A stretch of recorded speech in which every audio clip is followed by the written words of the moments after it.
And we're back for another great episode of Savoir Brooklyn. It's your boy, the purveyor of all things pistachio and Patagonia and lattes. And I'm here from a very special place that I almost never go to. I'm in Queens, not in Brooklyn today, but I'm out here for a very good reason. I'm here with a very special guest who's doing something life-changing, especially in light of the ruffle boat, riverboat, rumble and all that. She's she out here with a very, very important skill, the skill of swim. So I'll give her a chance to introduce herself and her company. Here we go. Well, what's going on, guys? My name is Paulana LaMonier, and I'm the founder of Black People Will Swim. We are a mission-based organization created to encourage and empower Black and brown people to conquer their fears and learn how to swim. LaMonier, sac passe? Oui, sac passe. There you go. That's all I got. I know way more French than Haitian, but that's what's up. Okay. So why swim, right? Because there's bakers, there's dancers, there's track companies. What got you into swim, and what kept you into swim to the point where now you're teaching people how to swim? Yeah, so for me, my parents put my sisters and I in a local swim program growing up. And then from there, I grew up, joined my college swim team, was on the swim team, was competing, was also coaching as well. And then up until 2019, I was like, you know what? I'm going to teach 30 people how to swim. And while I was teaching, one of the students was like, oh, I can't swim because my bones are too dense. And I'm like, where did you hear that from? The internet. Yeah, with all the fake news and stuff, but in her mind, she was like, this is true. And so she had a really hard time. And to be honest, I never saw her ever again after that. So now that I'm talking to you, I'm just like, wow, maybe she was just there to kind of plant the seed on a mission and the purpose behind it. And then just kind of go about her way. I just wish she kind of stayed so she could learn. But nonetheless, I did my research and saw that this was an issue. There was one of many stereotypes that were taking place in our community. One, our bones being too dense. Two, Black people can't swim because of our hair, which that isn't so much of a stereotype. That's actually is a reason and a challenge that we have to overcome. But just doing my research, I was like, you know what? I'm just going to call it Black People Will Swim. Maybe I'll change the name at a later time. But for right now, we'll just do like a DBA and call it that. That's what's up. And then from there, I was like, I put the call out on Twitter and it went viral. People were interested. People wanted to learn and wanted to expand. And here we are 3-4 years later. And we've taught over 500 students how to swim. That's incredible. So I got to ask you say local swim program. I'm from Brooklyn, right? Okay. So my local pool was Betsy Head Pool in Brownsville. You did not want to swim in that pool. You couldn't swim in that pool because if you went to put your sneakers in the locker, they was getting stolen. Right. Or they was fighting in the pool. Or there was somebody that was experiencing homelessness that was bathing in the pool. Yeah. So where did you have access to a pool where you could actually swim safely? So personally, growing up, I grew up in Long Island, so we do have a pool, and we're fortunate enough to grow up with a pool nearby, 5-minute drive away from us. But not everyone is fortunate to have local pools. And if you really look at America's history, especially with the Jim Crow laws, that has been a huge part. It played a huge part into why Black people don't really swim, because it's not accessible to us, right? White pools and pools in white affluent areas, they're well kept, they're maintained, they're accessible, right? But when you go to Black neighborhoods or the less fortunate, it's just kind of like they're dirty, they're not maintained as much, and so there is a disparity when it comes to pool maintenance. Now, to give you a little bit of history lesson, in addition to that, once we started to integrate after the Jim Crow era, certain pools would shut down because Black people started to use it. Can you believe that? So now it's like, okay, now it's separate. We go from separate but equal to now being equal to now, you know what? We don't want you to use it, so we'll take the L and nobody will use it. And that's the unfortunate part when it comes down to swimming. People think that racism really affected every part of our lives. That was my next question, and you definitely took it. So I want to unpack that. So first she said, I'm from Long Island, so y'all broke asses in the city. That's not what I ain't said. Got pools. That is not what I said. No, but so pool maintenance, that makes sense because they're all pools in Brownsville. But up until gentrification, swimming wasn't really a thing. And right. in the city, there were, like, my high school, they changed it. My freshman year of high school, they changed the rule where prior to that, in order to graduate, you had to pass the swim test. So one rotation of your gym had to be swim. And I was just like, back in the time, it's like, what, 13, 14, Yeah. had waves. I'm like, I'm not getting my hair wet. And I'm not wearing like them little briefs, like, fuck that. Right? Just super ignorant, young kid. And in hindsight, that one semester of swim would have made all the difference as a life skill, right? But then the other thing you said around history and pool access, they don't say enough in the history books about the fact that with like the Levittown covenants and things like that, they would also go to pools and put chemicals in the pools so that we couldn't swim. And it wasn't just like the South. This was in Levittown. This was in South Orange. This was in Irvington. These are places that are, 20 miles or less from here. Yeah. And it's way cheaper to maintain a basketball court or a football field in some cases than it is a baseball field or a lacrosse field or a swimming pool. Yeah. And I'm happy you bring up the historical aspect of it, because I think sometimes people have like a very revisionist mindset, and they think that, that was a long time ago, get over it. But if your parents didn't prioritize swim, then you might not prioritize swim, and then for your kids, you might not prioritize swim. Now, in the last, I say 10 years or so, there's swim programs, and in a lot of, new buildings that are in Brooklyn, you can go to the swim school in the building's pool, twice a week, whatever. But the number of pools that we have in the city now weren't there. And even now there's a lifeguard shortage, right? So there's still things that are being felt, but I'm happy you touched upon the fact that on a place like Long Island, where you pay more in taxes, you do get, the schools, the pools, the services, certain amenities and certain services. So I think that, those are things that we got to unpack too, because I think sometimes people say, oh, well, my hair or this and the third. And even recently when I was on vacation, I was in the pool frolicking, and I seen like a group of young black youth, and it was like 5 feet deep, and they were just like, oh, I'm just gonna stand by the edge. And I'm like, why don't you just get in and use this kickboard? And it was like, no, I don't know how to. So I said, okay, out of all of y'all, who's like the toughest and the bravest? Gave it to him, showed him what to do, and he was off to the races. And then he eventually got the rest of them in it. And I challenged him, when you go home, take a swim class.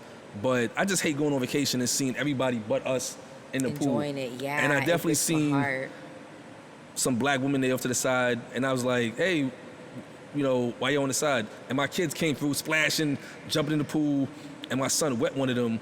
And I was like, oh my gosh, KJ, run inside, you wet her hair, like, you're in trouble now. And she laughed, right? But it's still like, I understand that hair is a big thing too. Like, hair maintenance is a big reason why we don't get into the pool. So I did want to ask you, how are you able to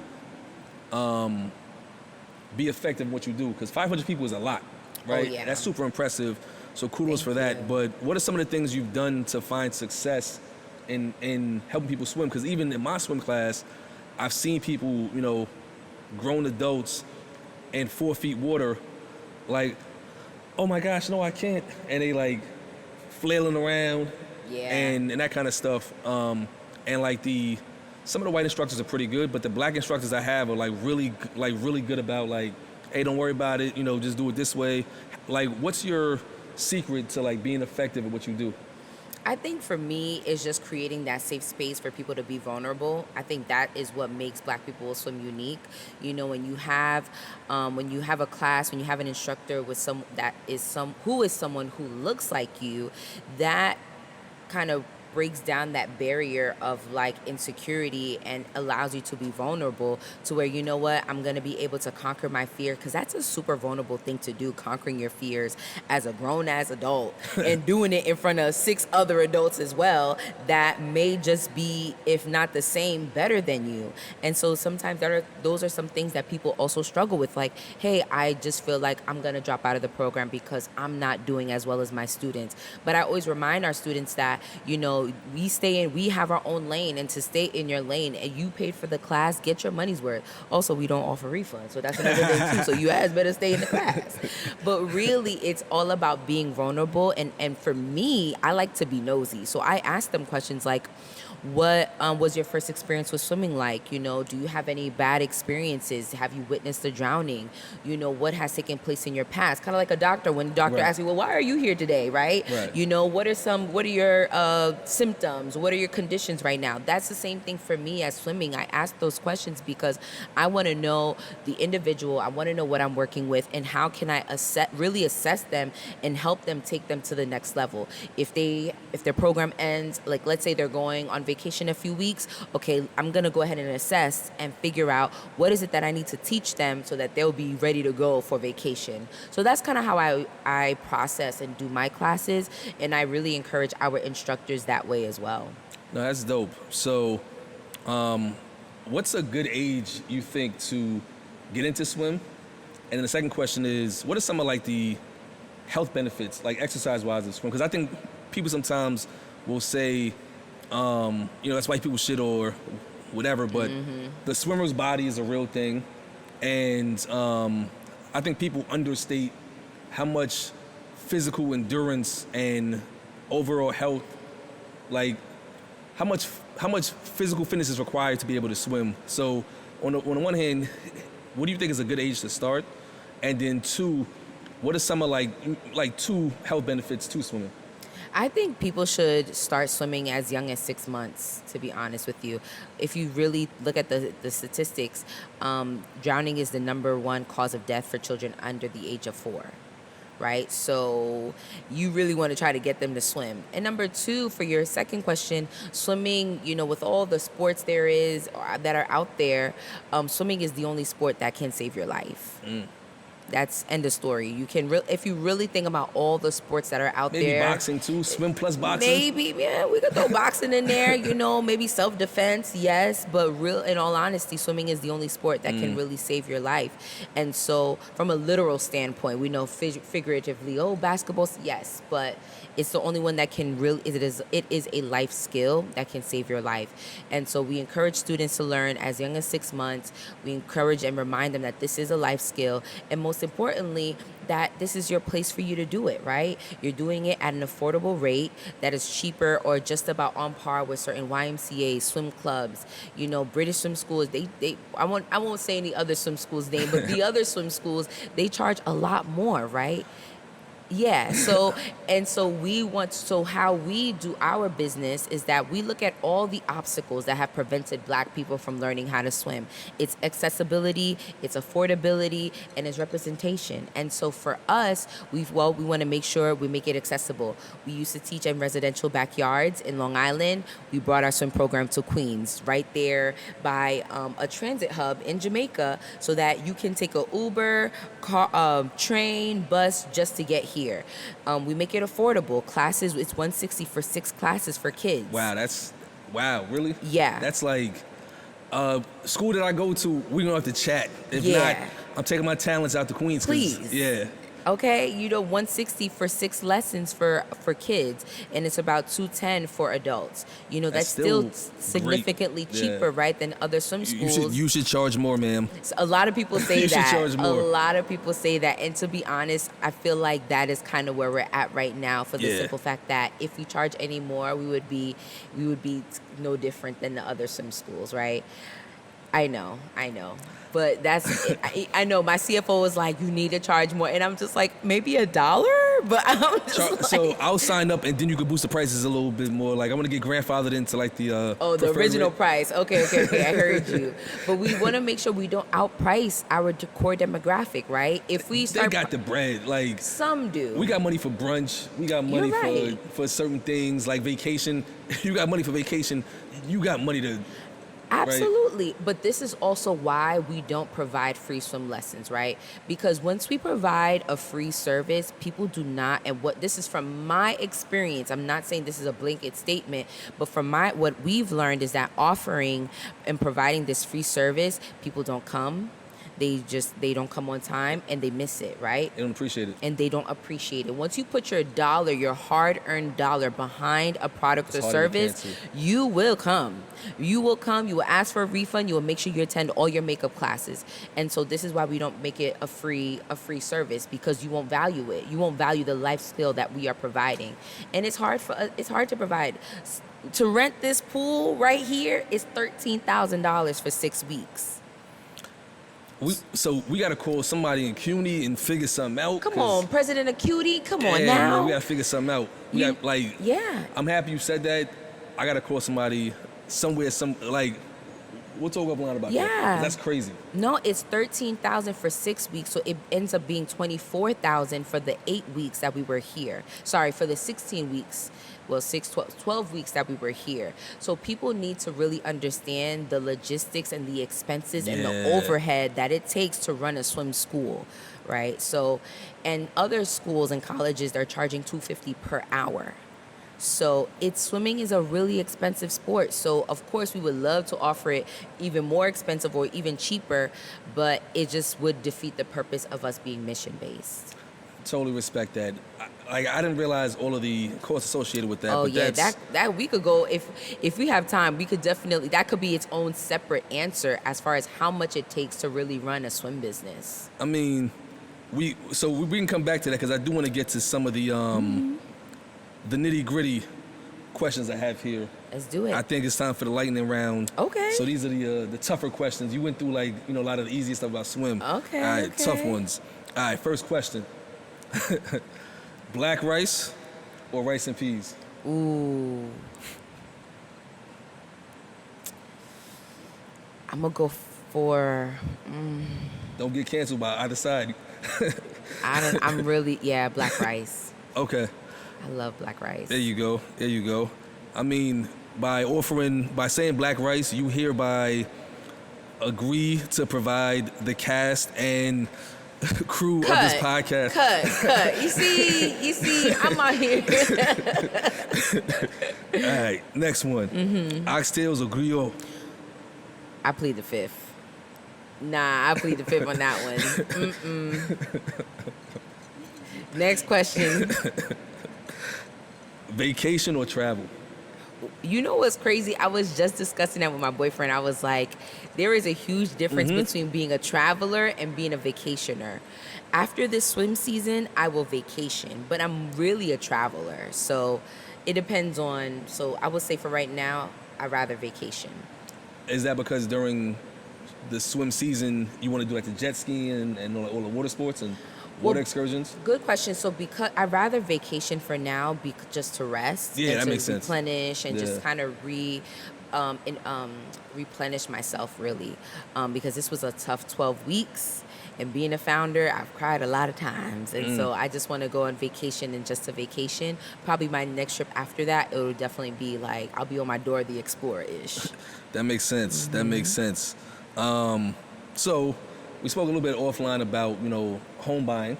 Would you rather that Long Island mansion out in Dix Hills or that Brooklyn brownstone?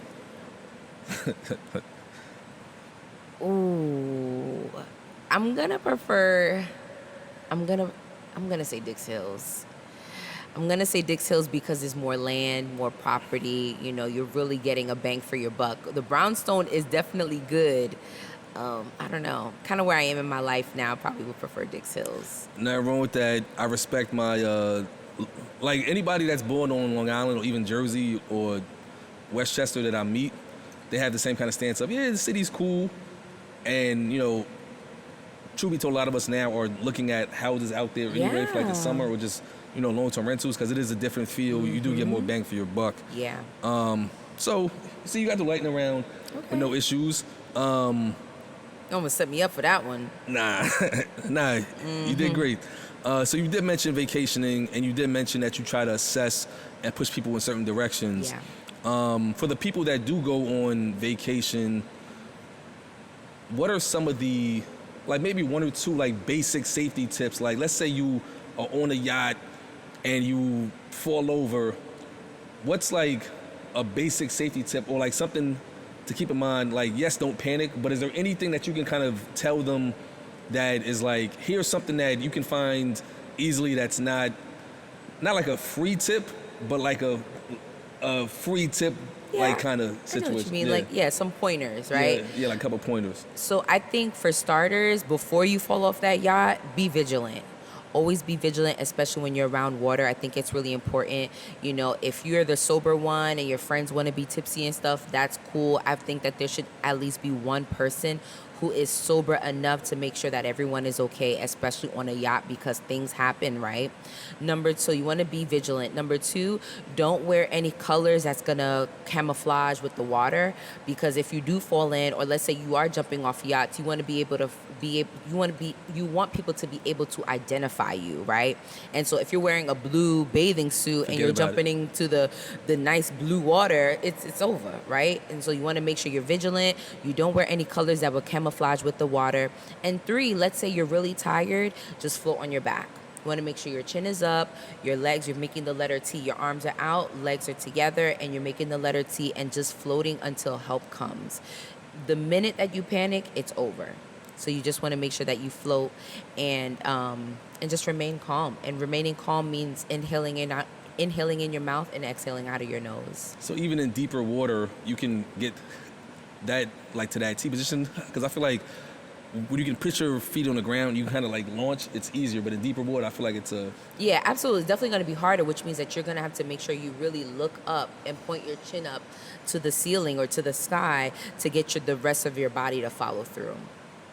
No more freebies. If you want any more detailed lessons, y'all got to pull up. Thank you, because I'm about to be like, the rest of the advice, they're going to have to pay for swim lessons. That was more so for me, because I'm flying out tomorrow. So I just want to make sure that if I'm in deep water, if I do anything in deep water, I usually wear a life jacket anyway. Yes. And people will laugh at me and joke on me because I'm the only one in the picture with a life jacket on. Oh, yeah. But for me, I know, one, if I'm drinking on the boat, I can relax knowing that, okay, if I fall over, I'm going to float. And then two, about the colors, that's very important too. Yes. Because that's a big thing on the gram right now is, particularly for kids, the big thing now is to stop buying like the purples and the navies and the greens and get like or the whites. Right. No white? Yeah, no white. Okay. No white, no blue. Like, you want to purchase neon colors. Like yellow, green, yellow, orange. Green. Orange is a good one. Red too. But once you do white, blue, and maybe even green, those colors can easily camouflage. And then to your point with the life jacket, that should have been number one before being vigilant. Definitely always wear a life jacket. See, even me as a professional swim coach, I've been doing it for 15 years, and I will not go on vacation without a life jacket, because you're dealing with, because swimming in the water, which is a controlled area, versus swimming at a beach where you have the sand, seashells, the wind, riptides, and water, like a rain and stuff. Those are completely different factors and a different experience. So you be like, oh, I'm trying to tread water and it's different. Yes, it's gonna be different. So definitely always wear your life jacket. That's funny, because I feel like it's easier. For me, it's easier in salt water than it is in the pool. Mm-hmm. And I almost prefer, not in the city, but like in the Caribbean or certain places where it's salty water. Like in Thailand, it was like super salty water.